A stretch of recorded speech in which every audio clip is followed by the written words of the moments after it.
प्रिय विद्यार्थियों, आज हम बात करेंगे राजस्थान सामान्य परिचय की। राजस्थान सामान्य परिचय को हम दो भागों में अध्ययन करेंगे। एक पहला जो है उसको हम कहेंगे ऐतिहासिक परिचय। इस ऐतिहासिक परिचय के साथ हम प्रारंभ करेंगे। तथा दूसरा है भौगोलिक परिचय। सबसे पहले हम ऐतिहासिक परिचय की जब बात करते हैं तो ऐतिहासिक परिचय में हम सबसे पहले नाम लेते हैं वाल्मीकि महोदय का। वाल्मीकि जी ने रामायण में वर्तमान राजस्थान भूमि के लिए मरुकांतार शब्द का प्रयोग किया था। उसके बाद प्राचीन काल में जब हम बात करते हैं तो प्राचीन काल में जो प्राचीनतम साक्ष्य हमें मिलते हैं वो वसंतगढ़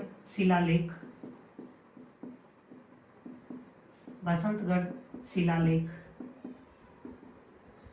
सिरोही, वसंतगढ़ शिलालेख सिरोही जो विक्रम संवत 682 ईस्वी में लिखा गया। उसमें राजस्थानीयादित्य नाम से वर्तमान राजस्थान की भूमि का उल्लेख मिलता है। उसके उपरांत 1800 ईस्वी में जॉर्ज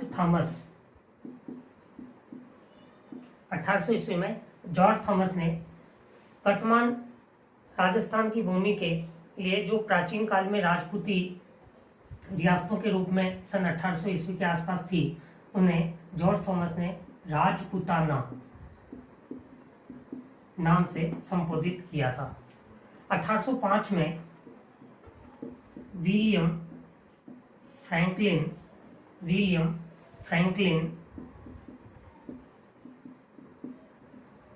ने अपनी पुस्तक military memoirs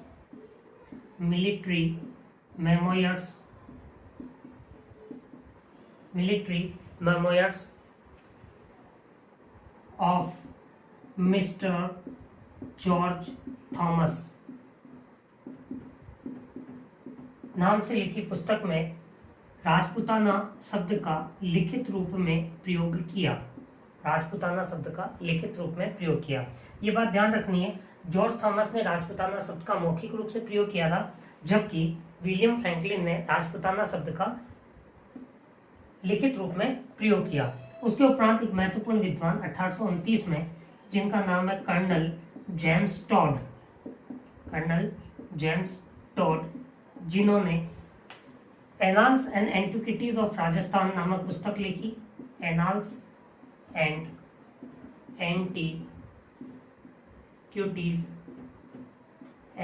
antiquities of Rajasthan पुस्तक लिखी, जिसमें स्पष्टतया राजस्थान शब्द का उल्लेख प्राचीन राजपूती रियासतों के लिए किया था। तो प्रिय विद्यार्थियों, जब भी राजस्थान की ऐतिहासिक परिचय की बात आएगी, हमें वाल्मीकि से प्रारंभ करना है और 1829 में कर्नल जेम्स टॉड तक हमें उस तथ्यों को प्रकट करना है। वाल्मीकि महोदय ने मरुकांतार का प्रयोग मरुभूमि के लिए किया। प्राचीन जो शिलालेख है जिसका विक्रम संवत 682 हमें तिथि ज्ञात है, उसमें राजस्थानीयादित्य नाम से वसंतगढ़ शिलालेख सिरोही में हमें इसका प्रमाण मिलता है। 1800 में जॉर्ज थॉमस ने इस भूमि के लिए राजपुताना शब्द का प्रयोग किया मौखिक रूप से। 1805 में विलियम फ्रैंकलिन ने military memoirs of mister George Thomas के नाम पर जो पुस्तक लिखी, ग्रंथ लिखा, उसमें राजपुताना शब्द का प्रयोग लिखित रूप में किया। 1829 में कर्नल जेम्स टॉड, जिन्हें हम घोड़े वाले बाबा भी कहते हैं, जो राजस्थान के इतिहास के जनक माने जाते हैं, उन्हें annals and antiquities of Rajasthan पुस्तक लिखी, जिसमें राजस्थान शब्द का उन्होंने स्पष्टतया उल्लेख किया। तो हम ये जानते हैं इससे कि हमारे प्रदेश का जो नाम राजस्थान है, उस राजस्थान की प्राचीन पृष्ठभूमि क्या थी, वो हमें इस ऐतिहासिक परिचय से पता चलती है। अब हम आगे बढ़ते हैं और हम इसके महत्वपूर्ण पक्ष भौगोलिक परिचय की चर्चा करेंगे।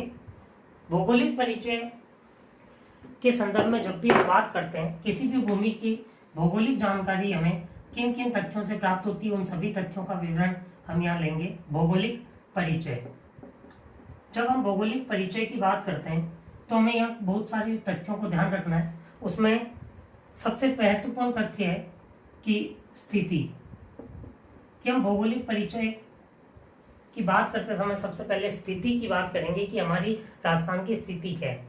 स्थिति दो प्रकार की होती है, निरपेक्ष तथा दूसरी सापेक्ष।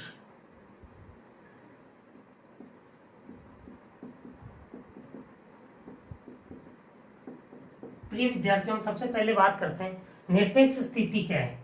निरपेक्ष स्थिति जब हम प्रकट करेंगे तो वह अक्षांश और देशांतर के आधार पर ही बताई जा सकती है। उसे हम निरपेक्ष स्थिति कहते हैं, जिसमें कभी कोई बदलाव नहीं आता है। अक्षांश व देशांतर, जब भी हम अक्षांश और देशांतर के आधार पर बात करेंगे तो वह स्थिति कहलाएगी निरपेक्ष स्थिति। दूसरी जो सापेक्ष स्थिति है, वह सापेक्ष स्थिति की जब हम बात करेंगे तो किसी भूमि के संदर्भ में या किसी पड़ोसी भाग के संदर्भ में इसकी बात की जाती है। किसी अन्य भूमि के संदर्भ में हम इसकी बात रखते हैं, जैसे भारत के संदर्भ में राजस्थान की स्थिति, भारत के संदर्भ में राजस्थान की स्थिति की भारत। दूसरा इसमें उदाहरण दे सकते हैं कि राजस्थान के पड़ोसी राज्यों के संदर्भ में, या जैसे मध्य प्रदेश, गुजरात के संदर्भ में क्या स्थिति है, उसी तरह से हम कह सकते हैं पंजाब और हरियाणा के संदर्भ में राजस्थान की स्थिति क्या है। तो ये स्थिति सापेक्ष स्थिति होती है, जिसमें तुलना करके उसकी प्रत्येक, जिससे हम तुलना कर रहे हैं उसके आधार पर उसकी स्थिति में बदलाव संभव है। तो हम प्रारंभ करते हैं सबसे पहले निरपेक्ष स्थिति की। निरपेक्ष स्थिति जिसमें हम मुख्य रूप से आधार लेते हैं अक्षांश और देशांतर। इसके साथ साथ इसमें एक महत्वपूर्ण तथ्य हमें ये ध्यान रखना है कि चूंकि अक्षांश और देशांतर ग्लोब पर खींचे जाते हैं, ये काल्पनिक रेखाएं होती है, अक्षांश रेखा और देशांतर रेखाएं, तो ग्लोबीय स्थिति के आधार पर भी, ग्लोबीय स्थिति के आधार पर भी हम इसका विवरण प्रस्तुत कर सकते हैं। अब महत्वपूर्ण बात, अक्षांश किसे कहते हैं? संपूर्ण पृथ्वी पर जब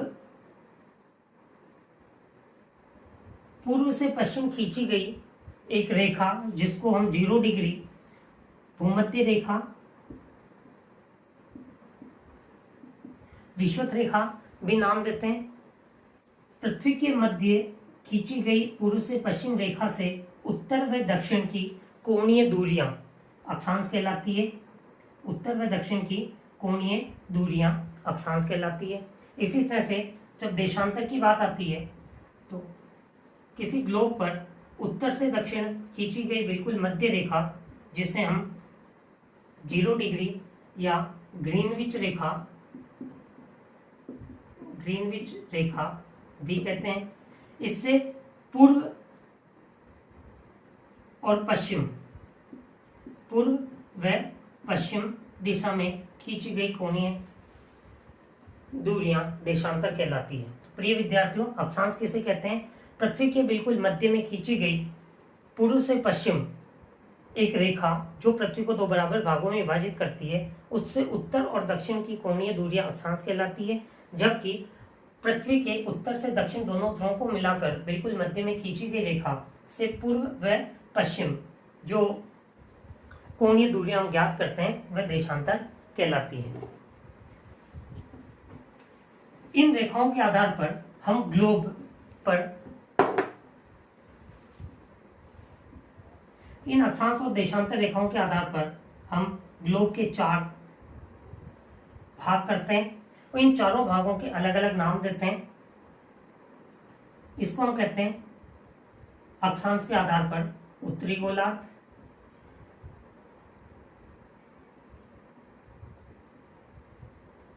तथा इसे अक्षांश आधार, इसे हम देशांतर के आधार पर कहते हैं पूर्वी गोलार्ध।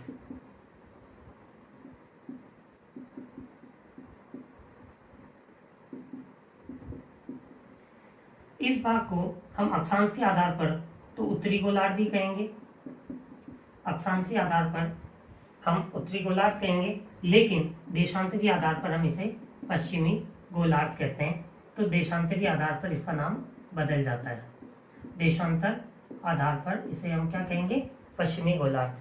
जब हम आगे बढ़ते हैं दक्षिण की तरफ, इस भूमध्य रेखा के दक्षिण के भाग को हम दक्षिणी गोलार्ध कहते हैं। दक्षिणी गोलार्ध हम कह रहे हैं अक्षांश के आधार पर,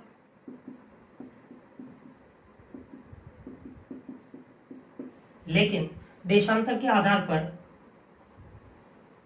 इस भाग को हम कहेंगे पश्चिमी गोलार्ध, इस भाग को हम कहेंगे पूर्वी गोलार्ध। तो प्रिय विद्यार्थियों, यहां एक बात ध्यान रखनी है कि जब हम पूर्व से पश्चिम खींची गई आड़ी रेखा के आधार पर पृथ्वी को दो भागों में विभाजित करते हैं, तो ये जो पूरा का पूरा भाग है जिसको हम उत्तरी गोलार्ध कहेंगे, जबकि दक्षिण का जो भाग है उसे हम दक्षिणी गोलार्ध कहेंगे। अगर हम इसे पुनः उत्तर से दक्षिण रेखा खींचकर बात करें तो इस संपूर्ण भाग को हम पश्चिमी गोलार्ध कहेंगे और इस संपूर्ण भाग को हम पूर्वी गोलार्ध कहेंगे। तो आपको ये ध्यान रखना है कि यहाँ अक्षांश और देशांतरी आधार पर गोलार्ध का निर्धारण करते हैं। एक सामान्य स्थिति में मैं पुनः इसको बता देता हूं। यदि आप इसे विषुवत रेखा के आधार पर प्रकट करेंगे तो ये संपूर्ण भाग हमारा उत्तरी गोलार्ध कहलाएगा, जबकि दक्षिण का भाग दक्षिणी गोलार्ध कहलाएगा। यदि हम इसे ग्रीनविच रेखा के आधार पर दो बराबर भागों में बांटेंगे तो ये संपूर्ण भाग पश्चिमी गोलार्ध कहलाएगा और यह पूरा भाग पूर्वी गोलार्ध कहलाएगा। इन दोनों डायग्राम को देखने के बाद जब हम इन्हें एक मैप पर ओवरलैप करते हैं ग्लोब पर, तो हमारे पास चार स्थितियां उभर कर आती है। देखिए,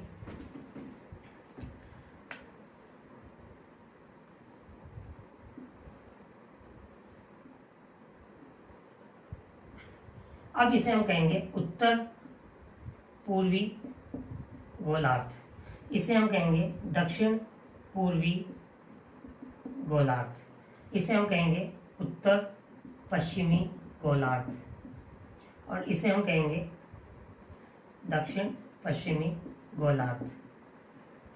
तो यहाँ तक आपको सारी इंफॉर्मेशन समझ में आ गई होगी कि हम भौगोलिक परिचय की जब हम बात करते हैं तो स्थिति में निरपेक्ष स्थिति, जिसे हम अक्षांश और देशांतर के आधार पर प्रकट करते हैं, उसी में एक महत्वपूर्ण आधार है ग्लोबीय स्थिति। जब हम ग्लोबीय स्थिति की बात करेंगे किसी भी भूमि की पूरे विश्व के संदर्भ में, तो हम सामान्य रूप से उसे हम भूमध्य रेखा और ग्रीनविच रेखा के आधार पर सबसे पहले एक चार खंडों में विभाजित करते हैं और उस पूरे भाग को, जो एक चतुर्थांश भाग है, उसे हम उत्तर पूर्वी गोलार्ध, दूसरे चतुर्थांश भाग को दक्षिण पूर्वी गोलार्ध, तीसरे चतुर्थांश भाग को दक्षिण पश्चिमी गोलार्ध और चौथे चतुर्थांश भाग को उत्तर पश्चिमी गोलार्ध के नाम से पुकारते हैं।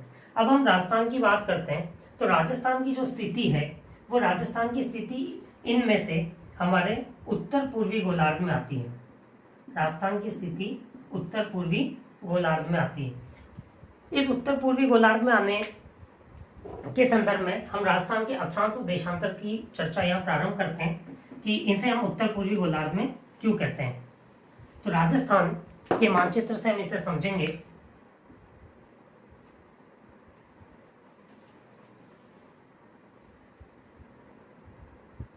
प्रिय विद्यार्थियों, इस राजस्थान के दक्षिणतम प्रारंभ बिंदु 23 डिग्री 03 मिनट उत्तरी अक्षांश से लेकर 30 डिग्री 12 मिनट उत्तरी अक्षांश तक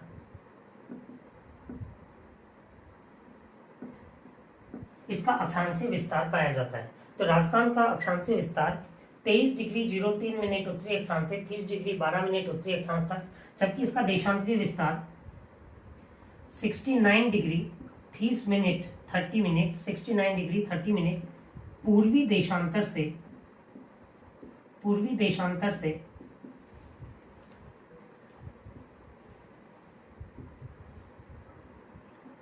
78 डिग्री 17 मिनट पूर्वी देशांतर तक मिलता है।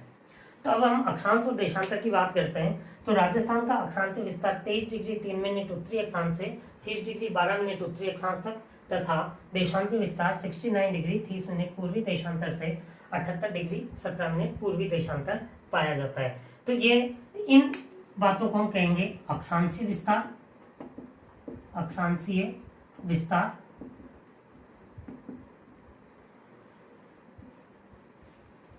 जब हम अक्षांशीय विस्तार में अंतर की बात करते हैं कि अंतर कितना है, तो हमें क्या करना है कि 30 डिग्री 12 मिनट से 30 डिग्री 12 मिनट नॉर्थ से हमें 23 डिग्री 03 मिनट 23 डिग्री 03 मिनट घटा देने हैं। जो अंतर आएगा वह हमारा अक्षांशीय अंतर कहलाएगा। और अक्षांशीय अंतर लगभग आप देख लीजिए 23 7 30, ठीक है, तो 12 9, तो लगभग ये जो अंतर आता है 7 डिग्री 9 मिनट अक्षांशीय अंतर हमारे यहाँ निकल कर आया, 7 डिग्री 9 मिनट। इसी तरह से देशांतरी विस्तार में जब हम बात करते हैं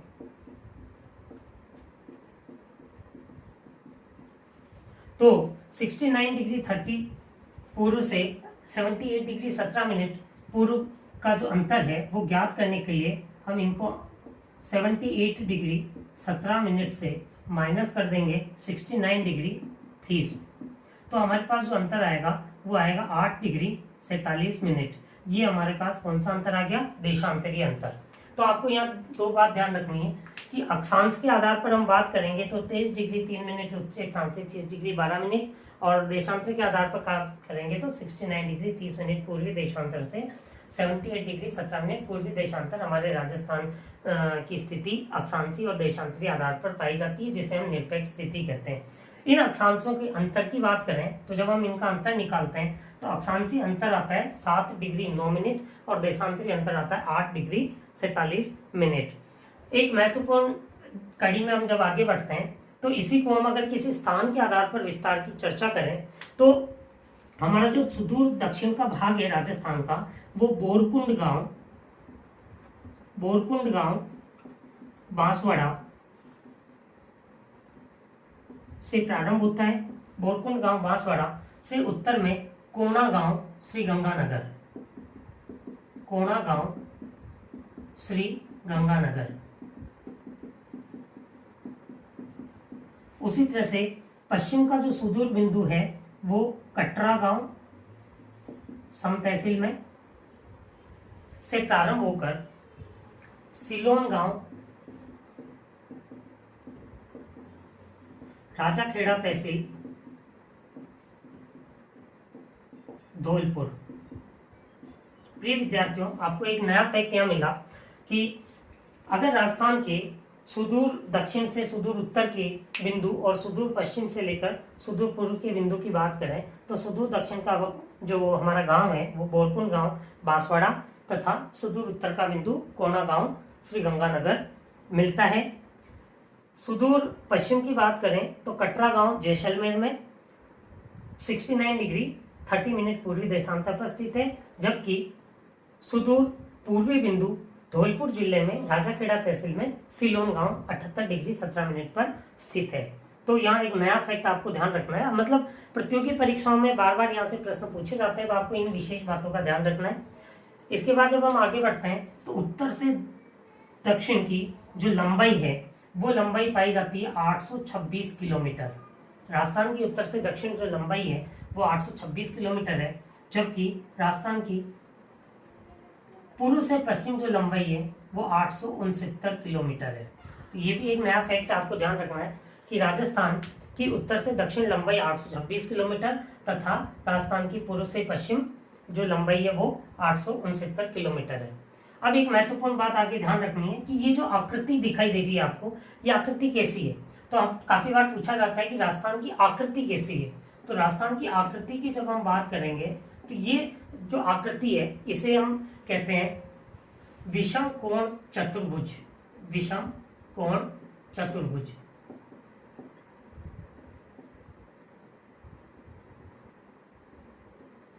विषम कोण चतुर्भुज या पतंगाकार। विषम कोण चतुर्भुज या पतंगाकार। ठीक है। टी.एच. हेंडले ने इसे, एक विद्वान थे टी.एच. हेंडले, टी.एच. हेंडले, जिन्होंने इसकी आकृति को रोम्बस कहा था। ये महत्वपूर्ण ध्यान रखना आपको। टी.एच. हेंडले एक विद्वान हुए थे, टी.एच. हेंडले, जिन्होंने इसको रोम्बस कहा था। तो महत्वपूर्ण रूप से हम इस भौगोलिक परिचय में अक्षांशीय विस्तार की बात कर रहे थे, अक्षांश और देशांतर, जो कि निरपेक्ष स्थिति, उसी के साथ हम इन महत्वपूर्ण फैक्ट्स की चर्चा हमने की। मैं एक बार शॉर्ट में वापस रिपीट करता हूँ कि अक्षांशीय विस्तार हमारा 23 डिग्री 3 मिनट से 30 डिग्री 12 मिनट उत्तरी अक्षांश, देशांतरीय विस्तार हमारा 69 डिग्री 30 मिनट पूर्वी देशांतर से 78 डिग्री 17 मिनट पूर्वी देशांतर है। उसके बाद अलावा हम अगर विस्तार की बात करें नाम के आधार पर, स्थानों के आधार पर, तो बोरकुंड गांव दक्षिण में बांसवाड़ा से लेकर कोना गांव से गंगानगर तक, तथा कटरा गांव जैसलमेर पश्चिम से लेकर पूर्व में सिलोन गांव धौलपुर राजाखेड़ा तहसील तक हमारे ये पूरा का पूरा जो भूभाग है राजस्थान का एक सीमांकित भूभाग है। अब हम आगे बढ़ते हैं। यदि हम इसमें भारत के संदर्भ में राजस्थान की स्थिति की बात करें, तो भारत के संदर्भ में जो राजस्थान की स्थिति की चर्चा करेंगे वो सापेक्ष स्थिति कहलाएगी। तो हम सापेक्ष स्थिति की बात करते हैं। सापेक्ष का मतलब होता है तुलना। तो हम ये कहते हैं कि क्या महत्वपूर्ण कारण है या हम किस आधार पर इसको सापेक्ष स्थिति कहते हैं। तो प्रिय विद्यार्थियों, ये भारत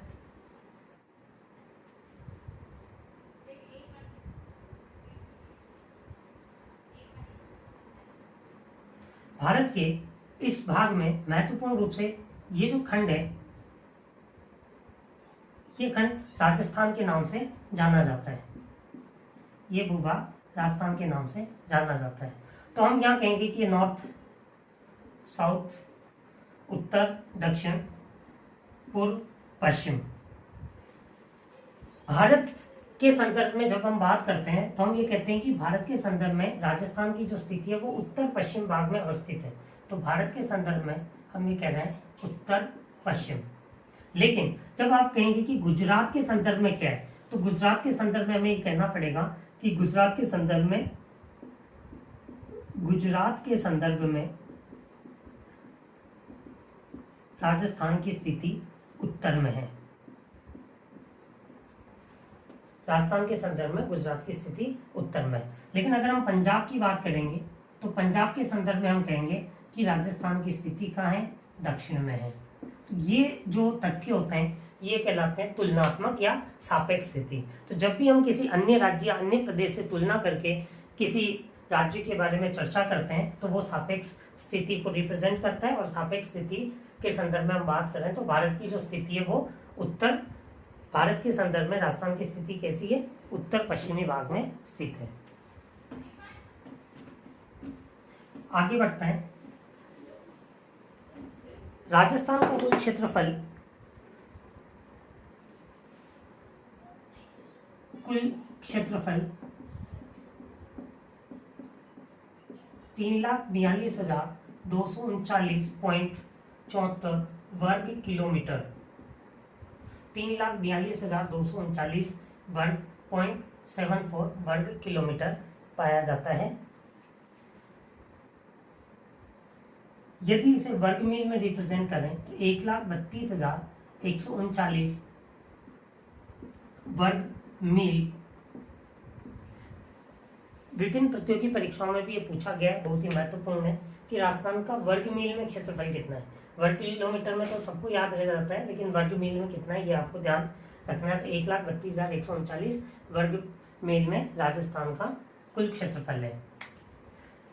राजस्थान भारत का पहला राज्य है। पहला राज्य किस दृष्टि से, क्षेत्रफल की दृष्टि से,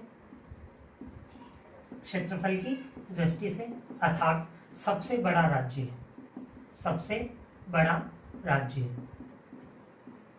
और ये सबसे बड़ा राज्य मध्य प्रदेश के विघटन के उपरांत बना। पहले मध्य प्रदेश था, लेकिन उससे छत्तीसगढ़ अलग होने के बाद यह स्थान राजस्थान को प्राप्त हो गया। उसके बाद जो महत्वपूर्ण तथ्य हमें ध्यान रखना है कि राजस्थान की सीमांकन या राजस्थान की सीमाएं किस किस से मिली हुई है, कौन कौन से ऐसे राज्य हैं जिनसे राजस्थान की सीमाएं लगती है। तो राजस्थान की सीमांकन की जब हम बात करेंगे तो राजस्थान का सीमांकन मुख्य रूप से अंतर्राज्यीय व अंतर्राष्ट्रीय दोनों प्रकार की सीमा रखता है।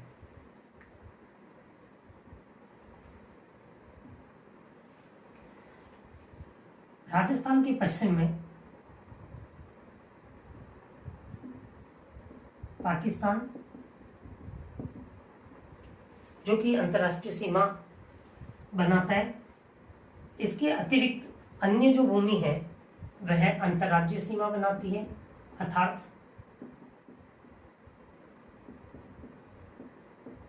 उत्तर, पूर्व, दक्षिण पूर्व, दक्षिण, दक्षिण पश्चिम, ये जो दिशाएं हैं इन दिशाओं में अंतर्राज्यीय सीमा लगती है। लेकिन पश्चिम तथा उत्तर पश्चिम दो जो दिशाएं हैं उन दिशाओं में पाकिस्तान की अंतर्राष्ट्रीय सीमा लगती है। इसको हम कहते हैं अंतर्राष्ट्रीय सीमा। इस अंतर्राष्ट्रीय सीमा और अंतर्राज्यीय सीमा दोनों को मिलाकर इस संपूर्ण राजस्थान प्रदेश की जो सीमा है, इस संपूर्ण राजस्थान प्रदेश की सीमा की जो कुल लंबाई है वो कुल लंबाई है 5,920 किलोमीटर। तो हमें ध्यान रखना है कि राजस्थान की कुल सीमा की लंबाई 5,920 किलोमीटर है। इस 5,920 किलोमीटर जो सीमा है उसमें से अंतर्राज्यीय सीमा और अंतर्राष्ट्रीय सीमा को अगर हम अलग करते हैं तो 1,070 किलोमीटर सीमा अंतर्राष्ट्रीय सीमा है, जबकि 4,850 किलोमीटर राज्य सीमा है और ये अंतर्राष्ट्रीय सीमा है। अर्थात श्रीगंगानगर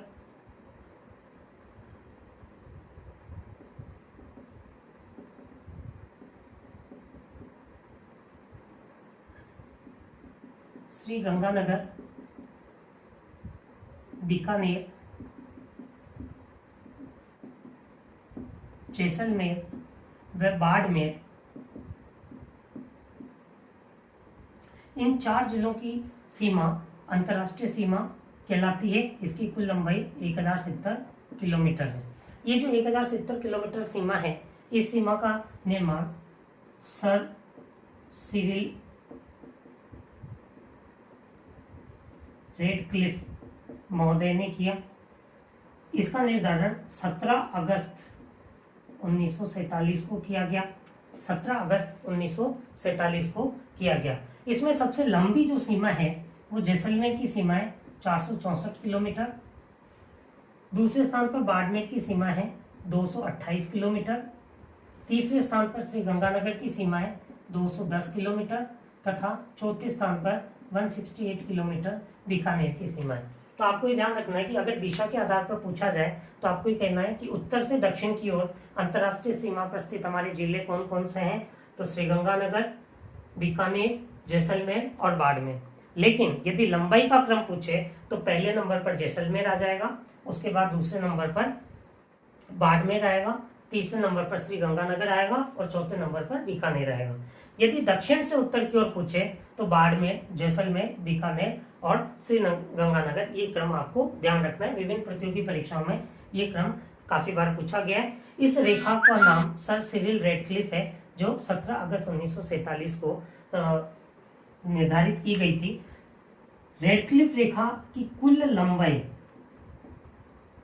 3310 किलोमीटर है, जो 4 राज्यों में गुजरात, राजस्थान, पंजाब और जम्मू कश्मीर, तो जो कुल 3310 किलोमीटर लंबी पाकिस्तान के साथ रेडक्लिफ रेखा लगती है, जो 4 राज्यों के साथ संलग्न है, गुजरात के साथ, राजस्थान के साथ, पंजाब के साथ और जम्मू कश्मीर के साथ, उसमें से 1070 किलोमीटर सीमा हमारी राजस्थान के साथ संलग्न है। अब आते हैं हम अंतर्राज्यीय सीमा पर। जो अंतर्राज्यीय सीमा है 4850 किलोमीटर, उसमें सबसे ऊपर जो सीमा लगती है वो पीबी शॉर्ट में लिखा हूँ पंजाब, पंजाब के साथ सीमा लगती है। पंजाब के बाद सीमा लगती है हरियाणा, हरियाणा के बाद सीमा लगती है यूपी उत्तर प्रदेश, उत्तर प्रदेश के बाद सीमा लगती है एमपी मध्य प्रदेश, और मध्य प्रदेश के बाद दक्षिण में जो और दक्षिण पश्चिम में जो सीमा लगती है वो गुजरात। पंजाब के साथ 89 किलोमीटर सीमा लगती है, सबसे छोटी कम सीमा लगती है। पंजाब के साथ 89 किलोमीटर सीमा लगती है। हरियाणा के साथ 1262 किलोमीटर सीमा लगती है, 1262 किलोमीटर सीमा लगती है। यूपी के साथ 877 किलोमीटर सीमा लगती है। मध्य प्रदेश के साथ 1600 किलोमीटर सीमा लगती है। मध्य प्रदेश वह राज्य है जिसके साथ सबसे अधिक लंबी सीमा लगती है। तो देखो मित्रों, 89 किलोमीटर, 1262 किलोमीटर, 877 किलोमीटर और मध्य प्रदेश के साथ 1600 किलोमीटर सीमा लगती है। अब रह जाता है गुजरात। तो काफी बार एक प्रश्न ऐसे पूछा जाता है कि आपको ये सीमाओं की लंबाई देकर पूछ लिया जाएगा कि गुजरात के साथ कितनी सीमा की लंबाई लगती है। आप इनको जोड़ लीजिए, जो बचा है 4850 से उसको माइनस कर लें, तो वह जो सीमा की लंबाई है वो 1022 किलोमीटर गुजरात के साथ सीमा की लंबाई लगती है। तो आज हम सीमा की जो बात कर रहे हैं उसमें अंतरराष्ट्रीय सीमा तथा अंतरराज्यीय सीमा तक हमने बात की। पंजाब, हरियाणा, उत्तर प्रदेश, मध्य प्रदेश और गुजरात के साथ हमारी सीमा लगती है। हम कल नेक्स्ट पार्ट में इन सीमाओं के साथ संलग्न जिलों की बात करते हुए हम इस लेशन को आगे बढ़ाएंगे। हो सकता है, उम्मीद करते हैं कि आप इसे अच्छे से अध्ययन करके प्रतियोगी परीक्षाओं में आपके लिए लाभदायक हो। धन्यवाद।